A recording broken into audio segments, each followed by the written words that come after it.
Estamos aqui hoje retornando nossas entrevistas, nossos bate-papos aqui. Estamos hoje com uma figura que eu considero que é uma figura histórica aqui em Rondônia. Acho que, se eu não me engano, foi o prefeito reeleito pela primeira vez na história de Porto Velho, no primeiro turno. Como ele costuma dizer, um caminhão de votos. Confesso que na época eu era muito novo, não acompanhei muito sua gestão, mas escutei falar muito. Acho que todo mundo aqui que é nascido de Rondônia, até quem não é, mas quem passou a infância aqui em Porto Velho, conhece o Roberto Sobrinho, ex-prefeito de Porto Velho por 2 mandatos. Roberto, seja muito bem-vindo ao nosso podcast, ao site É o Ideal. Fique à vontade. Obrigado, Ron. É um prazer participar aqui com vocês do Eu Ideal para conversar um pouco. Eu até falava aqui anteriormente que aqui tem uma juventude. Você mesmo já na abertura colocou aí que era muito jovem na época que nós administramos. Mas eu espero trazer um conjunto de informações aqui que vai avivar um pouco a memória de vocês, porque muito do que existe nessa cidade existe porque foram fruto de políticas que nós executamos ao longo de 8 anos em que administramos Porto Velho. Eu administrei de 2005 até 2012. Prefeito, vou chamar ele de prefeito. Sim, fica à vontade. Prefeito, como é que o senhor recebeu a notícia da sua decisão unânime, o inocentando, aquela questão relacionada a Hindu?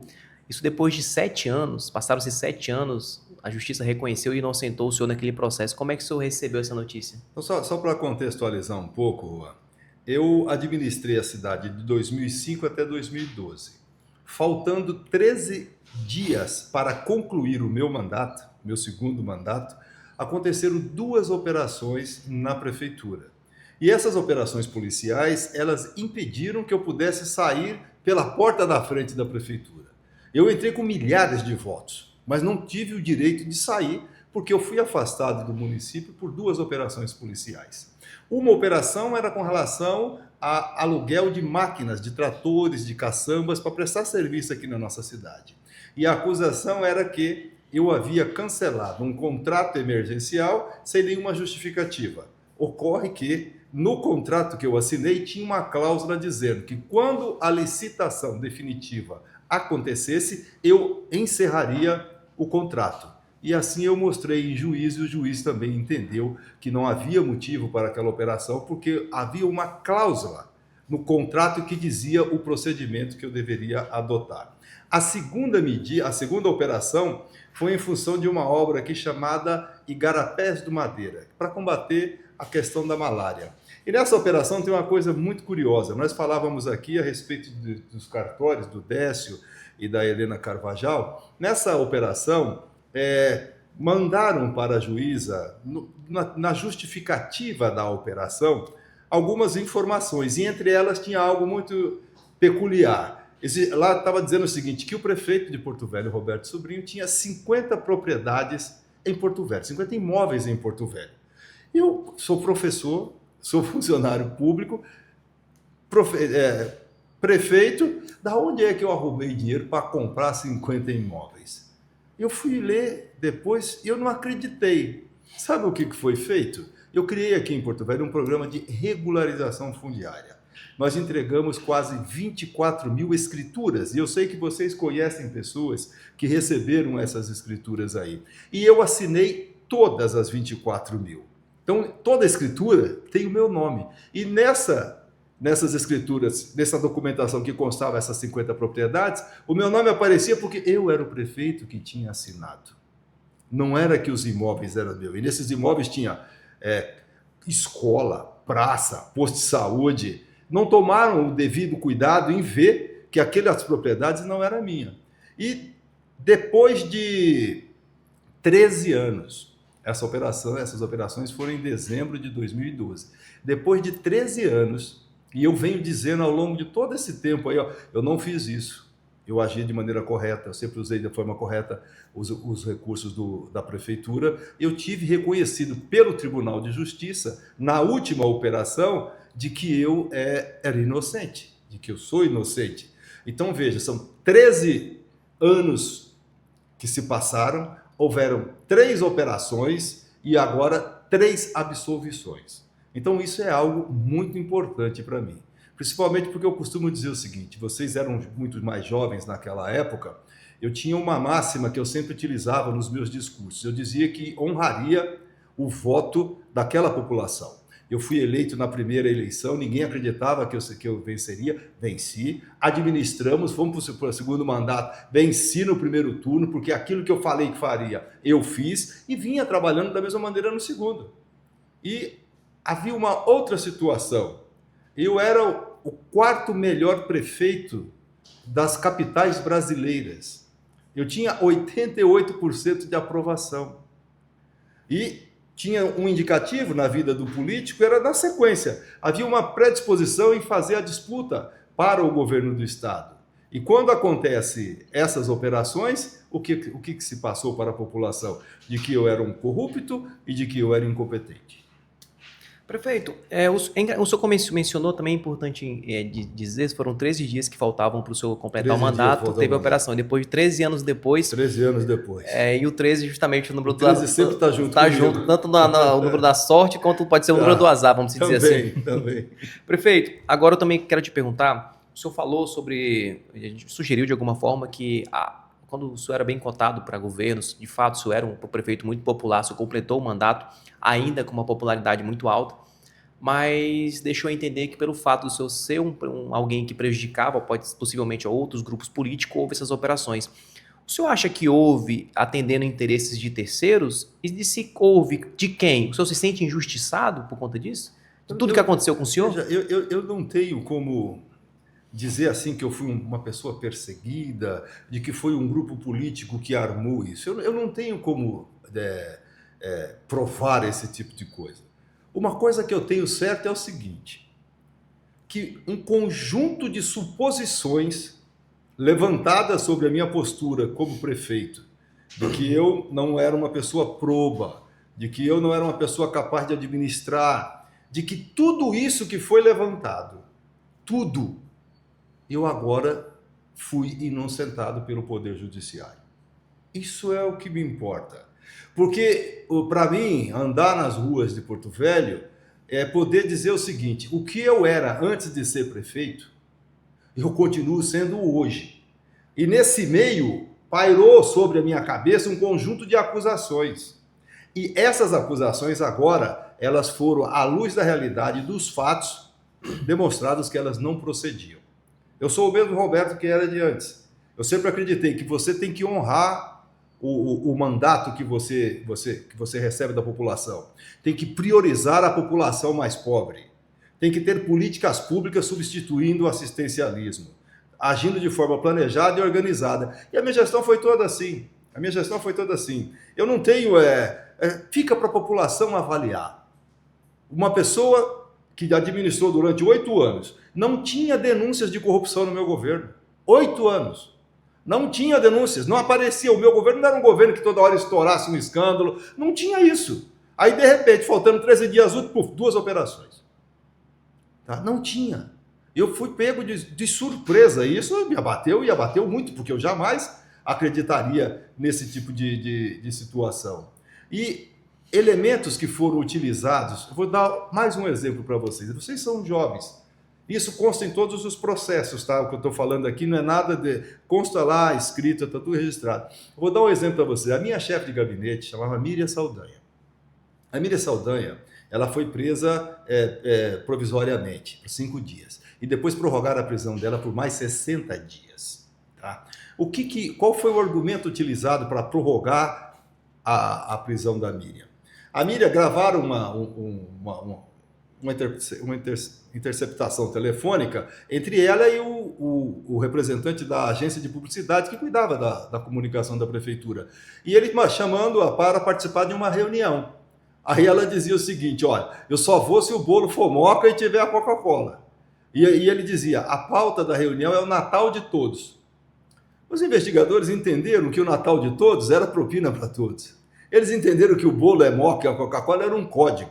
Só que não era isso. Eu não sei se você já comeu bolo moca. Não sei se você conhece o Bar do Canto. Sim. Depois eu encontrei uma servidora que trabalhava na agência, ela me disse, Roberto, eu estava voltando do Ulisses Guimarães. Aí a hora que o Antônio, que era o representante lá da agência, ele me ligou, ó, passa lá no Bar do Canto e compra um bolo moca, que eu tenho uma reunião daqui a pouco. Ela ficou presa 60 dias porque entenderam que o bolo Moca era um código, e não era um código. E como isso que eu estou falando para você aqui, tem várias outras passagens que foram as sacadas para a população dessa cidade como se fossem verdades. E hoje eu posso vir aqui conversar com vocês e dizer não eram verdades. E não sobreviveram à luz dos fatos e dos argumentos que nós apresentamos. Mas o senhor se considera uma pessoa injustiçada? Olha, eu me considero o seguinte, que essas operações, elas trouxeram um dano muito grande à minha pessoa. O prejuízo. Prejuízos que são imensuráveis. Prejuízo do ponto de vista, o principal, família. Você imagina o que significa isso para a sua família, para os seus amigos. De repente você é uma pessoa que tem todo um trabalho, tem toda uma história, tem todo um passado e essa coisa muda de uma vez, tá? Então esse tipo de coisa trouxe muito prejuízo e me levou para um mar turbulento e regionalmente falando assim, para um banzeiro muito forte nessa travessia desses 13 anos. Dizer que foi injustiçado ou não, eu prefiro dizer o seguinte, tudo aquilo que falaram contra mim, eu provei que não era verdade. Prefeito, outra coisa que eu te pergunto, o senhor que acredita ter uma experiência na gestão pública, até porque o senhor foi prefeito 2 mandatos, e a gente escuta muito, ficou no senso comum, alguns secretários ou alguém que está fazendo parte do poder, é presidente de alguma entidade, um órgão, etc., de falar assim, rapaz, esse cara quando sair daí, ele tá lascado. Sempre escuta isso, isso aqui ele está assinando isso hoje, mas amanhã a conta chega. A gente costuma pensar que quando está no poder é difícil acontecer alguma coisa. Mas, de fato, quando sai do poder, as coisas começam a aparecer, a conta começa a chegar? Você pode... ser gestor público é muito complicado. É muito complicado porque existe um conjunto de controles e eles são necessários. Tem que ter os controles. Só que em determinados momentos você toma algumas atitudes dentro da gestão que não são atitudes do ponto de vista de corrupção, nada disso. Às vezes é um problema burocrático, às vezes é um servidor que realmente está agindo de uma maneira que não é a correta para um servidor. Eu posso lhe dizer que é muito difícil ser um gestor público, principalmente no executivo. Porque tem uma coisa que eu costumo dizer, a população quando olha para o político já olha de uma maneira retraída, diz que é tudo bandido, tudo ladrão. Eu até fico brincando aí, eu falo até, não é que eu acredite nisso, mas dizem o seguinte, assim, que todo político ele é corno, gay ou ladrão, tá? É isso que falam. Eu não concordo com nada disso, né? Nenhuma questão pejorativa da questão homossexual, nada desse negócio, da vida pessoal de ninguém. Mas há um senso comum. Fica muito exposto. Tá? Há um senso comum. Mas também existe um conjunto de políticos picaretas. E esses picaretas fazem coisas absurdas que aí isso respinga em todo mundo. Tá? Isso respinga em todo mundo. Eu conheço muitos políticos sérios. Muitos políticos sérios que estão aí trabalhando de manhã, tarde e noite, se esforçando para levar um serviço, para fazer uma entrega para a população. E tem alguns que vão para lá só para se beneficiar mesmo, para interesses pessoais. Isso tem e não é pouco. E a população, aos poucos, vai identificando essas pessoas e os órgãos de controle também vão tomando as medidas. Agora, sempre é necessário dizer o seguinte, qualquer acusação, ela não pode ser... Você faz uma acusação e pronto, ele já está condenado. Não, há que ser dado o direito da pessoa se defender, tem que ter o contraditório, tem que fazer tudo direitinho. Porque senão vira um justiçamento, eu não gosto de fulano de tal, eu acuso de tal maneira e pronto. Não pode ser assim. Tá? Prefeito, uma coisa que a gente escutou também, eu na época era muito menino, mas a gente escutava muito isso, inclusive a gente escuta até hoje. Na época do Roberto Sobrinho, as usinas vieram aqui, tiveram muito recurso, era para estar melhor. O senhor considera que na época vieram recursos, o que o senhor acha que faltou? A gente escuta, por exemplo, a própria Estrada de Ferro, que tinha compensações das usinas e que não foram completadas a obra, foram completadas tempos depois. Naquela época, o senhor acha que deixou de fazer alguma coisa? As usinas pagaram o que tinha que pagar? Ou houve também? Porque o senhor pegou uma época que era Rondônia, o Porto Velho principalmente, estava em avanço econômico. Os recursos das compensações diretamente da hidrelétrica, eles continuam, tá? O município continua recebendo os royalties. E isso dá cerca de 90, 100 milhões ano. Continua recebendo. tá? Todo ano recebe esse valor aí. Lá na época, o recurso da contrapartida das hidrelétricas não eram suficientes para você resolver os problemas de Porto Velho, que já não eram poucos, e que foram agravados com milhares de pessoas que vieram para cá. Só para você ter uma ideia. Lá por 2008, 2009, você ia numa igreja, no estacionamento da igreja tinha muita bicicleta. Passou-se com as hidrelétricas aqui, você chegava no estacionamento da igreja, o que tinha lá? Moto e carro. Então houve um boom de carro. Os imóveis supervalorizaram, a mão de obra supervalorizou. Veio um conjunto de coisa para cá, mas veio problemas também, veio. Por exemplo, soluções que nós trouxemos. Essas duas UPAs que nós temos hoje em Porto Velho foram compensações, não das hidrelétricas, mas do governo federal. Uma outra coisa que você não sabe, por que Porto Velho não tem o saneamento básico, água e esgoto? Isso vocês não sabem, vocês são jovens. Por que não tem? Porque quando o presidente Lula lançou esse complexo das duas hidrelétricas, eu conversei com ele, ele disse para mim o seguinte: nós vamos, Roberto, nós vamos mostrar para o país e para o mundo que é possível fazer grandes investimentos na região amazônica e esses investimentos significarem desenvolvimento e inclusão social local, principalmente. Tá? E ele disponibilizou para Rondônia, para Porto Velho, 900 milhões de reais para serviço de água e esgoto. Para ter água e esgoto aqui. Disponibilizou para Porto Velho. Eu falei em nome dos prefeitos, no anúncio, foi o recurso do PAC do saneamento, eu falei em nome dos prefeitos brasileiros. Só que a prefeitura não tinha uma companhia de água e esgoto. Aí eu fui procurado pelo pessoal da CAERD, eles falaram: Roberto, em vez de a prefeitura criar uma companhia de água e esgoto, passe esse recurso para a CAERD, para o governo do estado. E a CAERD na época também já tinha problemas financeiros. Mas eu concordei por quê? Na minha lógica, o que era? Se a CAERD recebe esse recurso, universaliza o serviço de água e esgoto em Porto Velho, depois ela começa a cobrar, ela vai ter uma condição financeira melhor e também vai poder investir no interior. Passei para a CAERD. Infelizmente, os dois governadores que administraram esse recurso não aplicaram o recurso. Não conseguiram usar o dinheiro. O dinheiro voltou para Brasília. Porto Velho não tem água tratada e saneamento básico para todo mundo porque os dois governadores não conseguiram deixar o dinheiro que o Lula mandou e que eu concordei em passar para o governo do estado. É por causa disso que não tem água. E hoje você deve ter acompanhado recentemente que há um índice que indica a questão da qualidade de vida e Porto Velho está lá embaixo, se colocam ela. Por quê? O índice que mais pesa lá é a questão da água. Por conta do saneamento básico. Tá. O senhor naquele tempo, o senhor acha que Porto Velho pode viver outro boom econômico daquela mesma época? E existe um Porto Velho antes daquilo e um Porto Velho depois? Com ou depois certeza. Que passou as construções, as pessoas foram embora e Porto Velho perdeu? Porto Velho, mais ganhou do que perdeu? Rondônia, ela viveu ciclos. Você tem o ciclo lá da borracha, depois você tem o ouro, e aí você tem a usina. Ela vinha vivendo de ciclos. Né? Só que hoje eu acredito que a gente amadureceu, que a economia rondoniense amadureceu, porque ela centraliza a sua atividade econômica no agro. Rondônia é um estado com muita força no agro, que não era anteriormente. Hoje cresceu muito. É muito mais no interior do que aqui em Porto Velho, mas em Porto Velho também hoje. Então eu acho que hoje nós vivemos uma estabilidade com o potencial de crescer a partir dessa vocação do agro que o estado de Rondônia tem.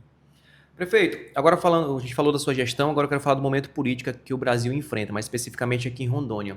Rondônia hoje é um estado bolsonarista, inclusive foi o estado onde o Bolsonaro ganhou nos 52 municípios, o único do Brasil. E Rondônia era um estado considerado progressista, né? Nós tínhamos deputado federal do PT, o senhor foi prefeito aqui de Porto Velho, nós tínhamos os ex-governadores também, eles tinham uma linha mais progressista. O que aconteceu com o eleitorado aqui rondoniense, que deixou de votar em candidatos ligados a partidos de esquerda e começou a virar um eleitorado mais, eu considero até extrema-direita, vamos dizer assim? Historicamente, Rondônia sempre foi desse jeito. O interior antipetista e a capital mais próxima a essas pautas progressistas. Sempre foi. Você pode olhar em todas as eleições do passado, Lula perde no interior, e quando nós estávamos aqui na prefeitura, Lula ganha, Dilma ganha, aqui em Porto Velho. Então essa polarização, ela sempre existiu. O campo mais conservador, o campo mais à direita avançou como uma onda. O bolsonarismo é uma onda. O Lula lá atrás também foi uma onda. Nós fizemos senadores, deputados federais, vários prefeitos.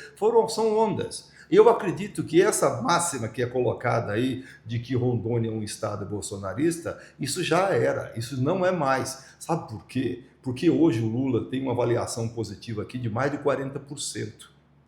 Tá certo? Na última eleição ele teve cerca de 30% dos votos no estado. E hoje há uma recuperação da sua força, porque ele começa a mostrar entregas.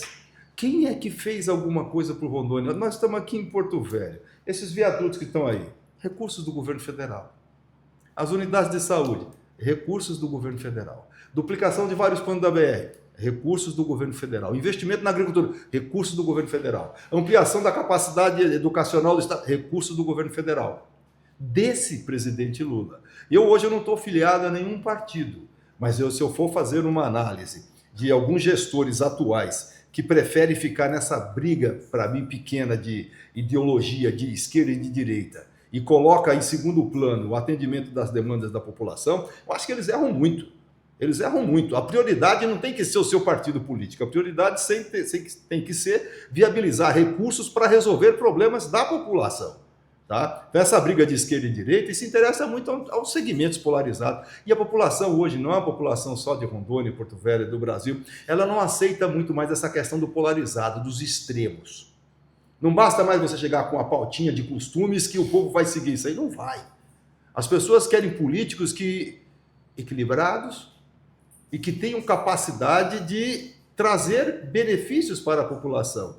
E o povo de Rondônia, e o povo de Porto Velho principalmente, sabe que um governante local, se ele não tiver uma boa relação com Brasília, ele não desenvolve as suas ações, porque tanto o município, principalmente os municípios, eles não têm capacidade, eles não têm recursos para investimento. Malemar, eles conseguem administrar a sua folha de pagamento, educação, saúde, eles não têm recurso para investimento. Hoje há uma diferença.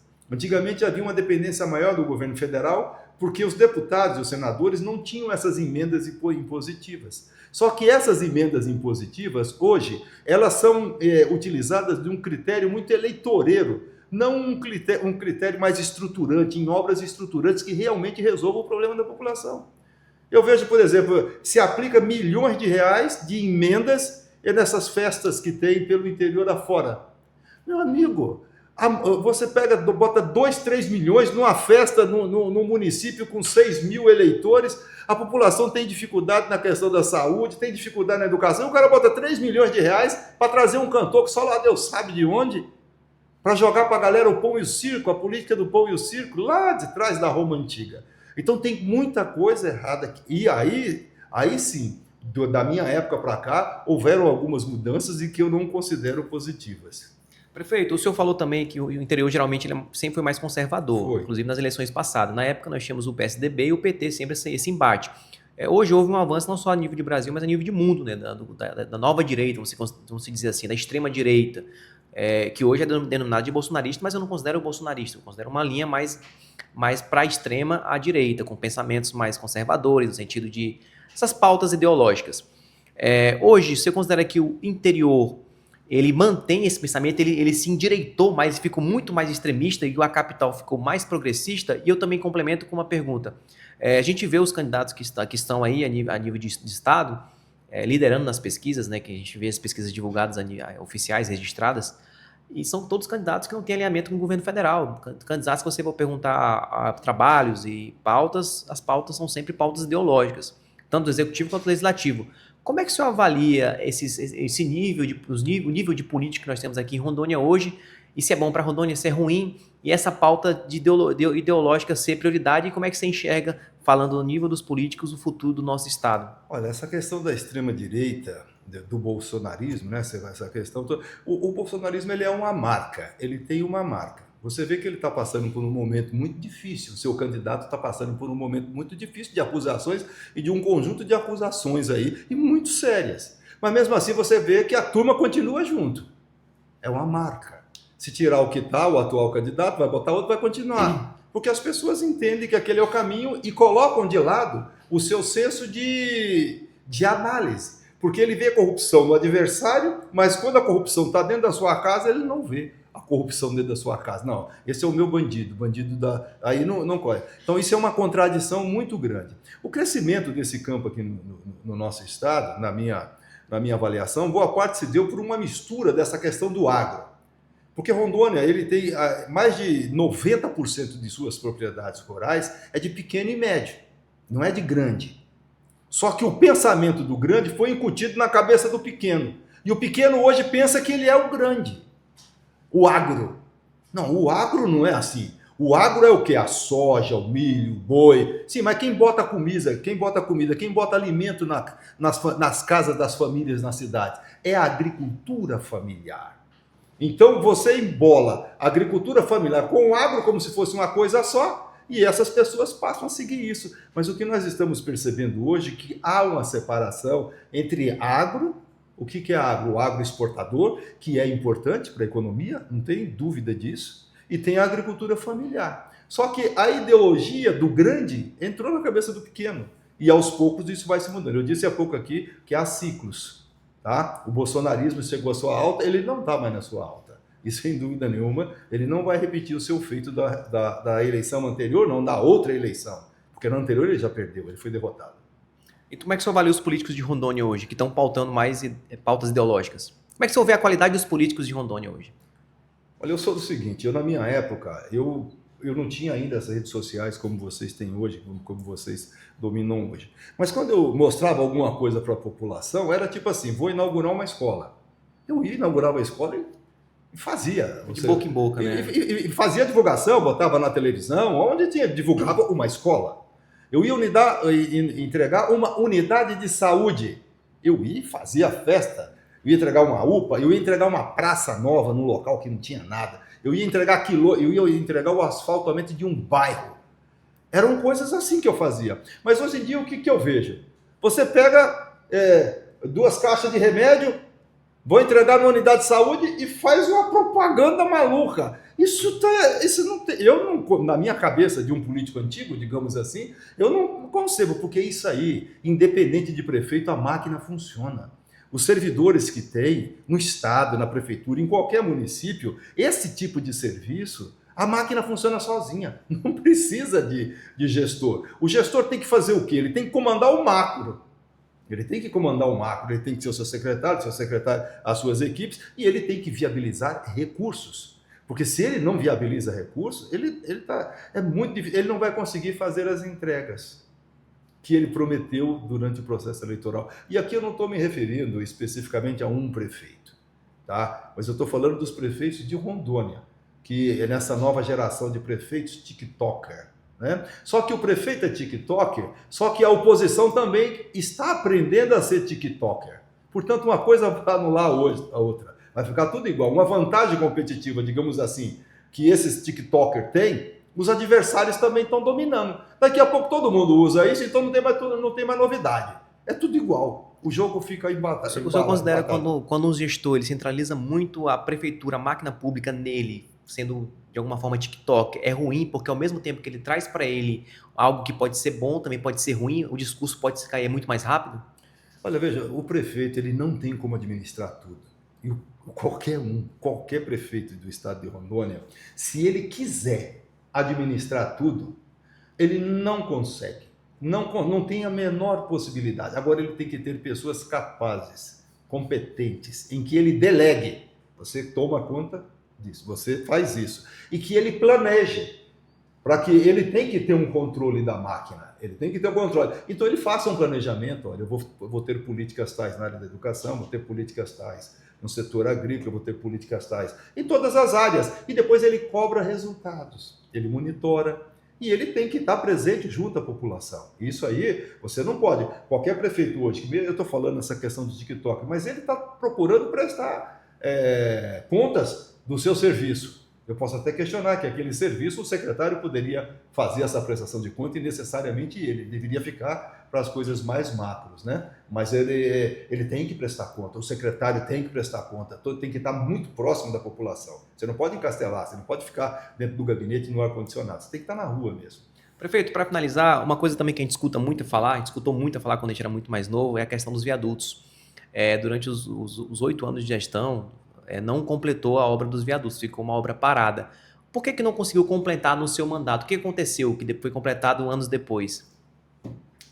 Na questão das hidrelétricas, para a gente compreender tudo o que aconteceu lá no meu caminho.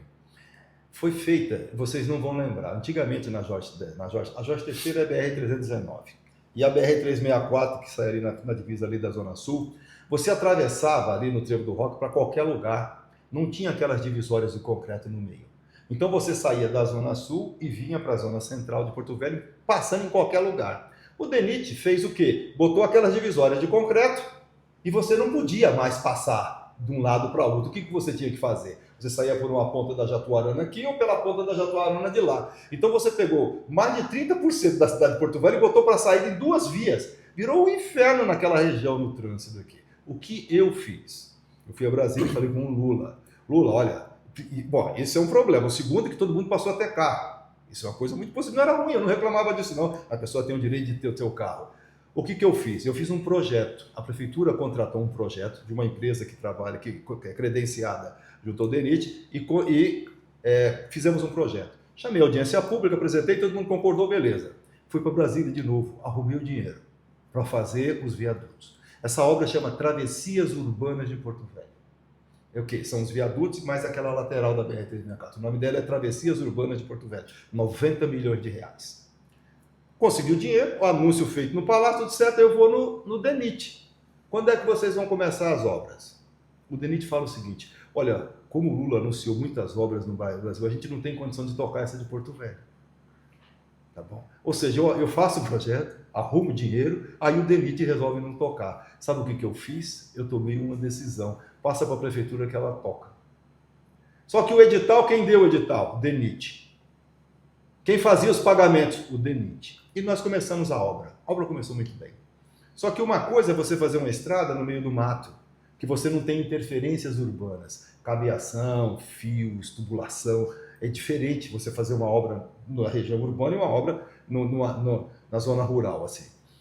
A obra foi tocando, estava caminhando tranquilamente. Aí a primeira empresa desistiu da obra. Desistiu.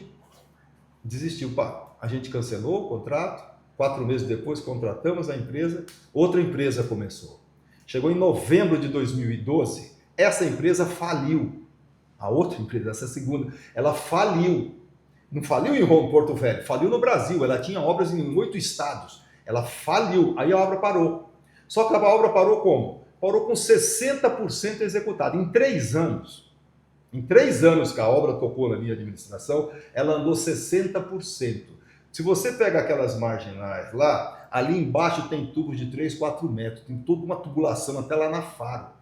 Uma grande obra que está ali que não aparece. Quando eu saio, todos esses viadutos, estava tudo pronto. Só faltava você encher a cabeceira de terra. Que isso é muito fácil. Encher a cabeceira de terra e depois rolar o asfalto, isso é muito fácil. O difícil é fazer as fundações, o difícil é você fazer essa parte de drenagem, o difícil é você retirar a rede de energia que não permitia que a lança da pá pudesse trabalhar, porque aí você dependia de outros órgãos. Bom, eu saí e tinha 60% da obra concluída e deixei o restante do dinheiro no DENIT, tudo pronto. Então a obra parou por causa disso. Mas só que quando acontecem as alterações comigo, o que acontece? O que passam a dizer? Que iam ter que explodir todos os viadutos. Porque a obra foi mal feita, que houve desvio, que houve roubo, que não sei o quê. Passado 13 anos, eu lhe pergunto aqui, quantos viadutos foram destruídos? Quantos reais de corrupção houve na obra dos viadutos? Nenhum.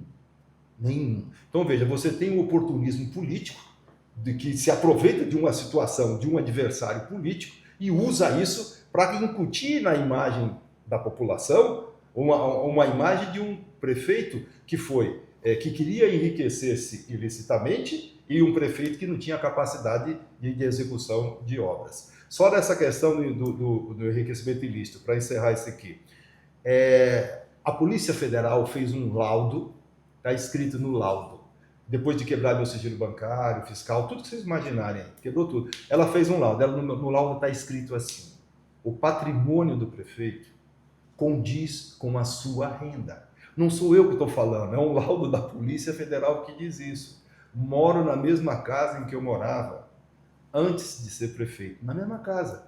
E quando acontece as operações, falam do viaduto, certo? Mas aí falavam que eu tinha fazenda, falavam que eu tinha castelo na Europa, que eu tinha Ferrari, que eu tinha faculdade.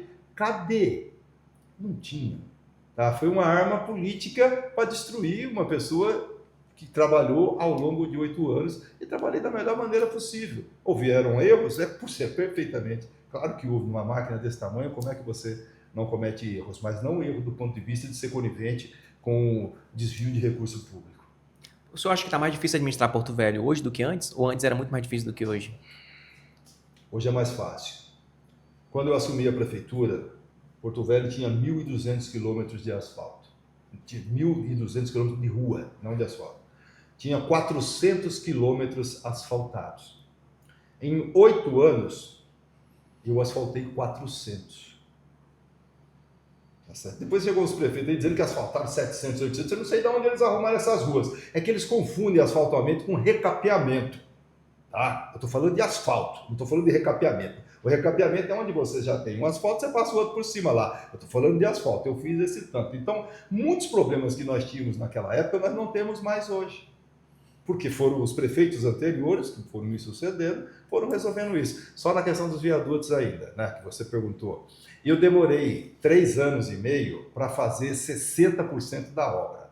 Os que vieram depois de mim demoraram 8 anos para fazer o restante 40. Então, eles foram muito lentos. Tá? Muito lentos. Prefeito, para finalizar, eu tenho muitas perguntas, não daria um podcast, daria um documentário, vamos dizer assim. Mas para finalizar, eu queria que o senhor avaliasse, falando de 2 situações. A primeira, do momento político que a gente vive, que se o senhor, na sua opinião, o senhor acha que pode voltar àqueles tempos em que a esquerda, não o PT em si, mas a esquerda, era a maioria aqui em Rondônia. E também falando da eleição esse ano majoritária, nós temos os candidatos ali, que são, como a gente só mencionou, mas reiterando, que são candidatos que estão com as pautas ideológicas como os principais, entre eles o próprio executivo. O que o senhor acha que vai fazer diferença esse ano, do seu ponto de vista, a experiência política que o senhor tem, para as eleições esse ano, para um candidato virar, ser governador, se eu fosse, não é dar um conselho, mas observar que seria o ponto principal, e também a outra questão que foi a pauta do momento político que a gente vive. Olha, eu tenho Vou falar um pouco aqui do campo da esquerda. Ele está fragmentado. Você tem cerca de 9 partidos, cada um no seu cantinho. Eu não prevejo um futuro muito próspero, em função dessa desunião, neste momento. Não sei se daqui para agosto, se haverá mudança, se haverá uma nova reconfiguração aí. E esse campo da esquerda, ele tem uma oportunidade, porque o campo da direita está dividido. O campo da direita está dividido. É uma briga de cada candidato querendo ser mais de direita do que o outro. É cada um querendo ser mais candidato do Bolsonaro do que o outro. Olha, isso não enche barriga de ninguém. Isso não resolve o problema de ninguém. O candidato, ele tem que dizer para a população, primeiro ele tem que saber quais são os reais problemas da população. E ele dizer de que maneira que ele vai resolver esses problemas. Não adianta ficar inventando problemas na cabeça do povo. Tipo assim, eu defendo a família. Quem é que não defende a família? Pô, eu vejo candidatos aí falando que defende a família, ele já casou 4 vezes. Isso é um discurso hipócrita, mas que é incutido na cabeça das pessoas. Aí eu defendo a vida. Quem é que é contra a vida? Aí coloca-se esse tipo de... esses dias eu vi um candidato aqui falando sobre a questão da dragagem do Rio Madeira. Mas ele fala o seguinte, que tem um projeto querendo cobrar pedágio de rabeta no Rio Madeira. Não existe projeto no mundo nenhum para cobrar pedágio de rabeta no Rio Madeira, mas ele faz isso. Aí os ribeirinhos, olha, aí ele chega, mas eu estou lutando lá no parlamento para resolver esse problema. Primeiro que o problema não existia, e segundo que não precisava ele fazer isso, mas ele cria essa situação para enganar aquelas pessoas que não têm acesso às informações. Esse tipo de político não tem futuro. Ele pode até vencer uma eleição, mas ele não terá vida longa na política, porque político que ganha com mentira não se sustenta. Sensibilidade, estar próximo da população e apresentar propostas efetivas, que realmente, não, isso aí é possível fazer. Não adianta apresentar coisas milagrosas. Quem apresenta essas propostas milagrosas, a própria população vê o seguinte, isso é mentira, isso é um tamanho do mentiroso. Não acredita e não vai votar nessas pessoas. Prefeito, muito obrigado. Espero que o senhor puder retornar mais vezes. Foi um satisfatório falar com o senhor. Eu quero agradecer. Nós falamos de um monte de coisa aqui, mas eu só quero dizer a você e dizer à população de Porto Velho, quem nos assiste, quem vai ler, o seguinte, e repetindo, quando eu assumi a prefeitura, eu disse que honraria os votos que eu recebi da população. Na primeira eleição foi 100 e poucos mil. Na reeleição do segundo turno, no segundo mandato, no primeiro turno foi quase 120 mil. É muito voto, proporcionalmente aí. E eu sempre dizia, eu vou honrar os votos que eu recebi. E quando chega, faltando 13 dias para terminar o meu mandato, há um conjunto de operações e tudo aquilo que eu falava foi envolvido num turbilhão aí, e as pessoas que me apoiaram e que sempre estiveram ao meu lado e que votaram em mim, com certeza uma boa parte delas ficaram com dúvidas. Mas com essas decisões, com essas absolvições que eu recebi ao longo desse tempo, eu recupero a minha capacidade de dizer esse mesmo discurso. Vou honrar os votos que recebi. E digo à população aqui, ó, eu honrei, sempre honrei e hoje, graças a Deus, a gente continua podendo dizer isso e andar com a cabeça erguida na nossa cidade e dizer, não sou um prefeito corrupto, nunca fui um prefeito corrupto, muito pelo contrário, sempre zelei pela aplicação correta do dinheiro público. Obrigado, Juan, obrigado a vocês do Eu Ideal. Foi um prazer conhecê-los e falar com vocês aqui.